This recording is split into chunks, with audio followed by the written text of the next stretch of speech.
thot Allahu fuqiplot, wa Zakaria, wa Yahya, wa Isa, wa Ilyasa, kullum min as-salihin. Ne,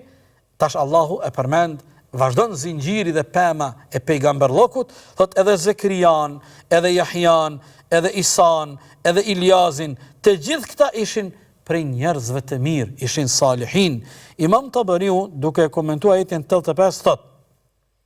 Allahu fuqiplot vazhdon me përmendjen e pejgamberve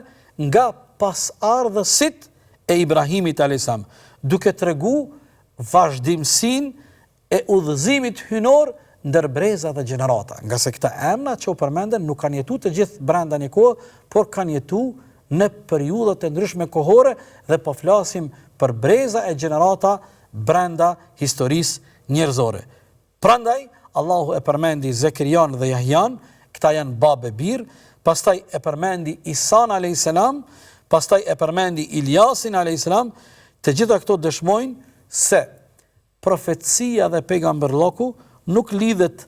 me trashëgimi apo me formën e lindjes, por kjo është një dhuratë që Allahu i përzgjedh ato familje dhe ata njerëz e pastaj i bekon me kurorën e pejgamberllokut apo të profecisë. Ajeti përfundon, thot, wa kullum min as-salihin, thot, të gjithë këta ishin prej njerëzve të mirë, e kjo tregon, thot Imam Tabari, kjo tregon se gjithë këta pejgamberët Allahut, që Allah i përmendi me emra të përveçëm, të gjithë këta i bashkon besimi i drejtë në Zotin një, njohshmëria ndaj krijuesit, 2, i bashkojnë veprat e mira, 3, i bashkon sinqeriteti i tyre në besim karshi Zotit dhe adhurimit,